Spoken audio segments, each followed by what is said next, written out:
विश्व परिवेश दिवस और एक पेड़ माँ के नाम कर्मसूची के सामने रेखे जिरानियार एनआईटी रोडे आयोजन करा হয় बृहत् वृक्षरोपण अभियान।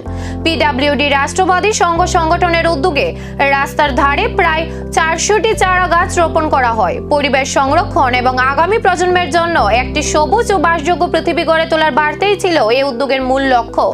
আয়োজকদের বক্তব্য, শুধু গাছ লাগালেই দায়িত্ব শেষ হয় না, গাছের সঠিক পরিচর্যা ও সংরক্ষণও সমান গুরুত্বপূর্ণ।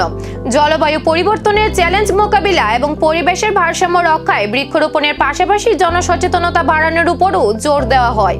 স্থানীয় মানুষের স্বতঃস্ফূর্ত অংশগ্রহণে কর্মসূচি আরও প্রাণবন্ত হয়ে ওঠে।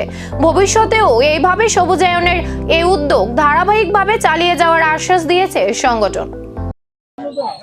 পিডব্লিউডি রাষ্ট্রবাদী কর্মচারী সংগঠন তথা রাষ্ট্রবাদী কর্মচারী সংঘ অনুমোদিত এই সংগঠনটা 2018 থেকে প্রতি বছর বিশ্ব পরিবেশ দিবস উপলক্ষে আমরা বৃক্ষরোপণ করে থাকি।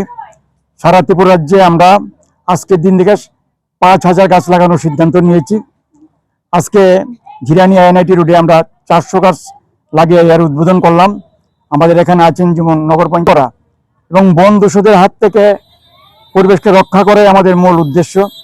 যেভাবে বন ধ্বংস হচ্ছে, বন সংহার করা হচ্ছে, একটি গাছ যদি কাটা হয় তার সঙ্গে 3টি গাছ লাগানো দরকার। সেই উদ্দেশ্যে লক্ষ্য রেখে আমরা আজকে এই কর্মসূচি প্রতি বছরের ন্যায় পালন করে যাচ্ছি। তাই শুধু গাছ লাগিয়েই নয়, আমরা ক্ষান্ত থাকবো। 400টি চারা আজ মাটিতে রোপণ করা হয়েছে, কিন্তু প্রশ্ন একটাই, এই চারাগুলি কি আগামী দিনের বড় গাছে পরিণত হবে?